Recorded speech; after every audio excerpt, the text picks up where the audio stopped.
13 degrees Celsius body temperature, and clinically dead. A true survival story. Imagine this. Your body's furnace seizes as your core temperature plunges toward 13 degrees C, your heart stops, breaths flatline, and you're declared clinically dead, with experts warning of almost certain brain damage. Now imagine that descent unfolding beneath an unbroken sheet of ice. What fate awaits the person trapped in that frozen prison? We'll uncover every chilling moment of this astonishing saga in just a second. But first, let's hear this full, true story. Anna Bagenholm was the kind of person who saw beauty in both the human body and the snow-packed peaks of Scandinavia. At 29, she was a rising star at Gothenburg University Hospital, a radiologist whose eagle-sharp eyes could tease out the subtlest of fractures and whose calm bedside manner comforted anxious patients. Weekdays she pored over MRIs and CT scans, chasing elusive shadows in grayscale images. Weekends she swapped her scrubs for a sleek pair of skis, chasing the thrill of speed down remote backcountry trails. Her colleagues admired her curiosity. Anna once stayed late to refine a new imaging technique, then woke at dawn to catch first chair at her favorite ski resort. Friends laughed that she lived for contrast, the clinical precision of her work and the adrenaline rush of fresh powder. Driven yet warm-hearted, she carried the same steady focus whether calibrating a scanning console or navigating a steep, icy descent, and neither world ever hinted at the perilous intersection that lay ahead. On a crystalline morning, Anna swapped the controlled precision of the radiology suite for the unpredictable rhythm of the backcountry. She pushed off onto a snow-packed stream that glittered under a pale sun, unaware that beneath its serene surface lay the threshold of her greatest test. The moment the ice beneath her gave way was sudden and surreal. 1 second, Anna's skis glided effortlessly over a silent, snow-covered stream. The next, a jagged crack split the frozen surface like thunder in a cathedral. She caught a heartbeat of disbelief before the edge she stood on collapsed, sending her tumbling into a world inverted and unreal. She plunged headfirst through the fractured sheet of ice into water so cold it felt like shards of glass against her skin. In that instant, her lungs rebelled against the icy flood and drew in a frozen gasp that felt as though it would shatter them. Everything happened at once. Her goggles flooded, every nerve ending ignited with agony, and her arms, wrapped in thick sleeves, flailed helplessly against the crushing weight of water and ice. Time dilated. The world above became a faint, shimmering circle of pale light, receding like a dying star, and Anna's mind raced to comprehend how seconds could stretch into an eternity. Her heartbeat, normally a steady drum, slammed into her ribcage like jackhammers. In the chaos, she clawed upward toward that distant patch of sky, shredding her gloves on the jagged edges of broken ice. But each desperate stroke yielded only more numbing cold. Her muscles, starved of blood, began to stiffen, protesting with every movement. Within 30 seconds, the icy water sapped her strength with ferocious efficiency. Her limbs felt less like her own and more like heavy lead, unresponsive to her commands. Panic flickered at the edges of her mind, but she forced it back. She remembered the protocol. Keep calm, control breathing, conserve energy, but in water at just above freezing, discipline was a cruel joke. Every inhale convulsed with pain. Every exhale seemed to exist only to prepare her for the next horrifying frostbite of air. As her vision tunneled and the world dimmed, Anna felt the boundary between life and non-existence blur. She was acutely aware that the pocket of air she clung to beneath the ice was closing in, that oxygen would slip through her grasp like vapor.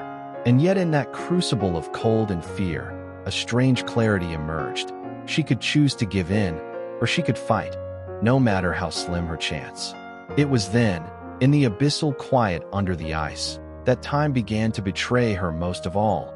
Each heartbeat stretched into an endless question, each second a revolt against the body she had always trusted. But the true fight for Anna's life began the moment she slipped beneath that icy surface, when the clock of her body started ticking downward toward a place where time itself loses meaning.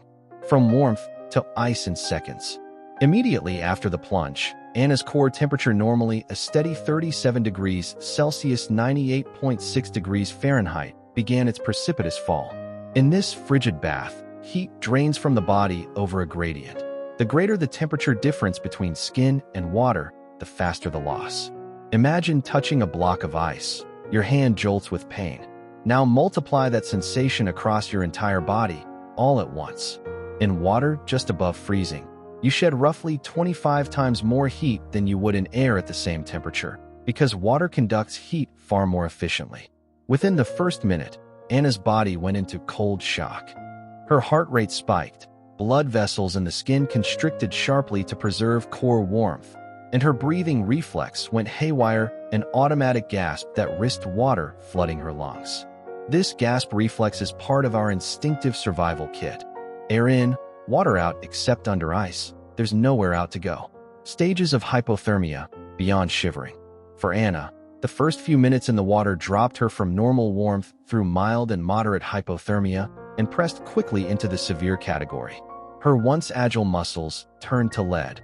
Her limbs no longer responded to her frantic commands. Metabolism on ice.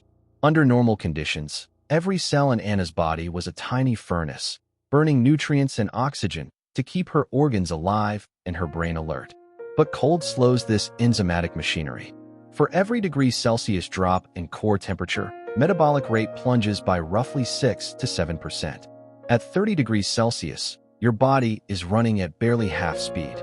At 20 degrees Celsius, it's slower still, so sluggish that energy production can't sustain life. This dramatic downturn in metabolism has a double-edged effect. On one hand, it robs cells of fuel. On the other, it lowers the brain's oxygen demand. In extreme cases of accidental hypothermia, this paradox can protect the brain from damage longer than under normal conditions of cardiac arrest. In practical terms, the colder Anna became, the more her body quietly slid into a low-power hibernation state, buying her a slim chance at survival, but threatening every organ along the way. The heart's icy struggle. As her core temperature drifted below 30 degrees Celsius, Anna's heart confronted its own crisis. Electrical impulses that normally coordinate every beat began to falter. At 30 degrees Celsius, you see dangerous irregular rhythms. Below 28 degrees Celsius, ventricular fibrillation, a rapid, chaotic heartbeat that prevents effective pumping, can strike without warning. In many hypothermia cases, a sudden jolt, like rolling Anna over or a chest thump, can trigger these lethal rhythms. Rescuers know to handle patients gently until they're warmed. In Anna's case, rescuers tapping the ice heard a weak, irregular pulse. Every tick of her heart was a battle. If it stopped, blood flow to her brain and vital organs would cease, yet any forceful intervention risked provoking ventricular fibrillation. Instead, she was hoisted from the water with the utmost care, every movement measured to preserve the fragile rhythm that still kept her alive. Diuresis and dry mouth. An often overlooked symptom focused on Anna's kidneys, cold diuresis, or the body's reflexive flush of fluids. When blood vessels in the skin constrict, more blood volume is shunted centrally, tricking the kidneys into thinking there's fluid overload. They respond by producing copious urine. In Anna's frozen state, this reflex drained vital blood volume, thickening her blood and making it harder for the heart to circulate, another perilous twist in her descent into clinical death. To counteract, paramedics administered warmed intravenous fluid slowly, aiming to restore volume without shocking her system or chilling her further. This careful balancing act is critical in severe hypothermia management. Rehydrate too quickly, and you risk flooding the heart. Too slowly, and you leave the blood too viscous to flow. The vanishing pulse and clinical death. By the time Anna arrived at the rescue sled, her core temperature hovered around 13.7 degrees Celsius, nearly half her normal warmth. At that point, her breathing had ceased, the pulse was undetectable, and reflexes were gone. In medical terms, she was in clinical death. Yet this did not mean the end. The cold had slowed every chemical reaction in her body so profoundly that the tissues were cryogenically preserved, preventing cell death in a way that warm cardiac arrest could not. Imagine a digital stopwatch stopped at a crucial moment but not reset. The timer is paused, not erased. Similarly, Anna's biological clock was on hold, sustaining the possibility that, if rewarmed correctly, life functions could resume. Why the brain survived? Ordinarily, The human brain can only go about 4 to 6 minutes without oxygen before irreversible damage. But hypothermia extends this window dramatically. For each degree the brain cools, oxygen consumption drops about 6%. By the time Anna's core temperature sank below 20 degrees Celsius, her brain's oxygen needs were so low that minutes could stretch into hours. This hypothermic protection is one reason doctors will attempt resuscitation on hypothermia patients long after other cardiac arrest protocols are abandoned. Her survival would hinge on this physiological anomaly. The same ice that threatened her life also shielded her brain from the full brutality of oxygen deprivation. A pause between life and death. In that frozen interlude, Anna existed in a space between being alive and being lost, a biological stasis where conventional definitions blurred. Her body was too cold to circulate blood effectively, too cold to sustain breathing or movement, yet not so destroyed that it couldn't be revived. Clinicians often say that nobody is dead until they're warm and dead. In other words, a hypothermic patient warrants resuscitation efforts until core temperature returns to a survivable threshold and still no signs of life emerge. Anna's descent ended not in oblivion, but in this peculiar medical gray zone, a testament to the strange alchemy by which extreme cold can both kill and preserve. From the abyss toward hope. Thus, trapped under the ice, with her body's furnace nearly extinguished, Anna stood on the precipice of clinical death. Every organ system was compromised, every reflex extinguished. Yet the very cold that threatened her now offered a narrow lifeline. It was this delicate balanced death by cold, survival by cold that set the stage for the miracle of reawakening to come. When rescuers first neared the shattered ice, the frozen landscape offered no hint of the life hanging in the balance below. A small crew of local volunteers and emergency responders had drilled a narrow borehole through the thick crust, each stroke of the auger sending shards of ice cascading into the dark water beneath. When at last a lifeline was threaded through that improvised portal, it connected to hands so cold they could barely grip it. With every careful tug, Anna's body skidded through the icy breach and into daylight. Her face was pale, her limbs limp, and though her chest still rose and fell in shallow heaves, rescuers could detect no steady heartbeat. Yet pulling her free from the wintry trap was only the beginning of a far more delicate ordeal. Once on the snow-packed surface, Anna was wrapped in layers of dry blankets and insulated mats, then transferred onto a rescue sled that whisked her toward the waiting ambulance. Medical staff worked swiftly, but gently, aware that a rough jolt could trigger fatal heart rhythms in someone whose core temperature had plunged far below the threshold for normal life. Inside, the ambulance monitors showed flat lines, the stethoscope revealed silence, peripheral pulses were non-existent, and breathing was so shallow it defied detection without specialized equipment. At that moment, most would have pronounced her beyond help, yet the lead paramedic, recalling the paradoxical gift of hypothermia, insisted on one more measure before writing her off as lost. At the hospital, an emergency medicine team convened around a gurney as Anna was moved into the resuscitation bay. The decision was unanimous. This was a case for extracorporeal membrane oxygenation, or ECMO, a form of heart-lung bypass, more commonly used in operating theaters for cardiac surgery. In layman's terms, ECMO takes over the work of the heart and lungs by circulating the patient's blood through an external machine that adds oxygen, removes carbon dioxide, and critically passes it through a heat exchanger to gently warm the blood back to normal temperature. It's as if her warmed blood could be iced out and then slowly re-melted in a controlled environment, buying precious time to restore her body's functions. Cannulas were carefully inserted, one into a large vein to draw cold deoxygenated blood out, another into a major artery to return it warmed and enriched. Nurses and perfusionists monitored pressures, flow rates, and temperatures as a chorus of beeps and alarms filled the room. Outside, families waited in anxious silence. Inside, the atmosphere was calm but urgent, every fraction of a degree in the heat exchanger clock toward life or death.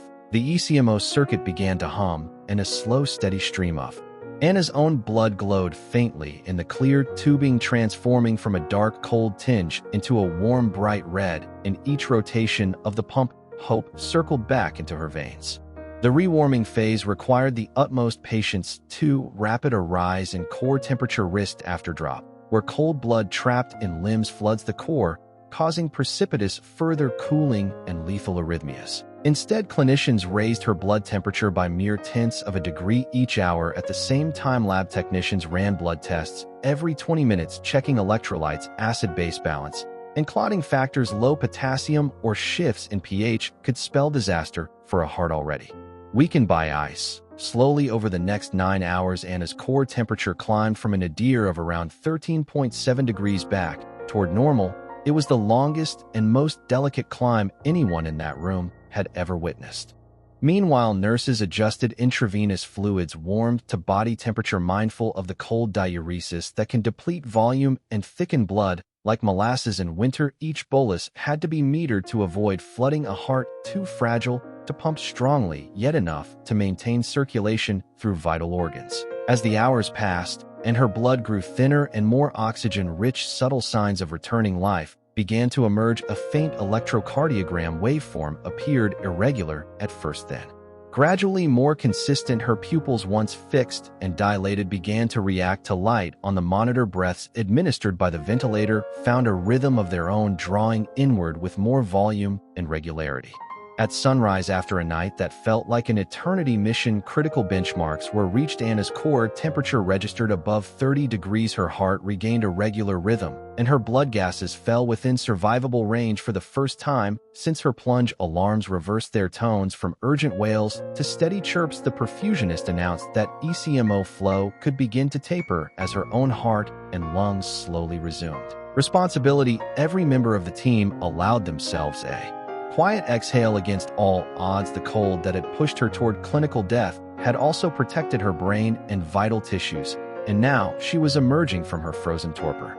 Days later, Anna opened her eyes to a world that had almost passed her by. Disoriented at first, she blinked up at bright hospital lights and the concerned faces of doctors. She could barely recognize her voice at first. A ghost of a whisper carried confusion. Where was she? How long had she slept? Nurses answered in gentle terms that she had been pulled from icy water with no detectable signs of life and revived through a remarkable machine that had warmed her blood 1 degree at a time. She learned that her body had been in so deep a state of suspended animation that doctors called her one of the coldest survivors on record.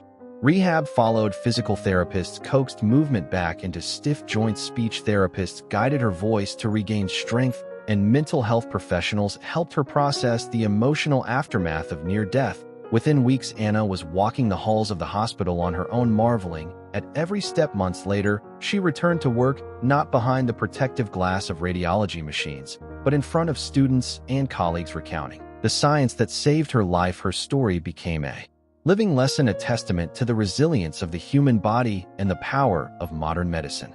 In the years since, Anna's case reshaped how emergency services and hospitals respond to severe hypothermia. Protocols were rewritten to emphasize aggressive rewarming rather than early abandonment of resuscitation efforts. ECMO centers expanded. Ambulances began carrying portable warming devices, and first responders received new training on handling hypothermia victims. Where once a body so cold would have been declared beyond hope, now the mantra echoes: nobody is dead until they're warm and dead. And in classrooms and conferences around the world, Anna's frozen descent and miraculous revival are studied as the pinnacle example of hypothermia's paradox: how lethal cold can both threaten life and preserve it long enough to be saved. Through it all, Anna has transformed her ordeal into advocacy. She speaks at medical symposia, participates in training simulations, and supports research into better warming technologies. Her once private struggle under the ice has become a public cause, inspiring improvements that save lives in mountain rescues, winter sports accidents, and even the operating theater. The girl who once chased adrenaline down snowy slopes now chases the thrill of each new protocol that might keep others from slipping so close to the edge. And every time she shares her story, she reminds the world that a body on the brink isn't always lost. Sometimes it is merely waiting for its own miracle. Centuries-old folk wisdom in Scandinavian countries spoke of bodies preserved in ice returning to life if carefully thawed. This ancient intuition finds modern validation in Anna's case. Local legends tell of fishermen who pulled ice-bound seals from frigid waters and discovered the animals revived when warmed slowly by human hands. Scientists today refer to this principle as cold-induced preservation of tissues, a phenomenon that underlies various medical cooling techniques used in organ transplantation. At the site of Anna's rescue, ice thickness measured roughly 10 centimeters, enough to support cross-country skiers under normal conditions, yet weakened by flowing water beneath. In a recent thaw-freeze cycle, when first responders arrived, the air temperature hovered at -20 degrees Celsius. The water itself registered just above freezing at 0.2 degrees, a tiny margin that made all the difference in the rate of heat loss. Interestingly, Anna's rescue team included volunteers from a nearby mining town whose history of winter survival and ice safety dates back to exploration efforts in the 19th century. Those pioneers carried water buffalo hide ropes and wooden augers, not the modern aluminum gear used today. One veteran rescuer recalled how his grandfather described drilling ice long before mechanized drills existed. Extracorporeal membrane oxygenation was first developed in the early 1970s by surgeons working on newborn infants with life-threatening lung conditions. At that time, ECMO machines used silicone membrane oxygenators that were bulky and prone to clotting. Modern systems employ polymethyl pentene membranes that reduce blood damage and improve gas exchange efficiency. Survival rates on ECMO have climbed from less than 30% in those early days to over 50% in experience centers. Today, portable ECMO units can fit inside ambulances, allowing advanced life support teams to begin the rewarming process en route to hospital. Some experimental programs use helicopter-mounted heart-lung bypass circuits to reach remote areas faster. This concept, known as mobile ECMO, has saved lives in rural locations where transport times would otherwise doom patients.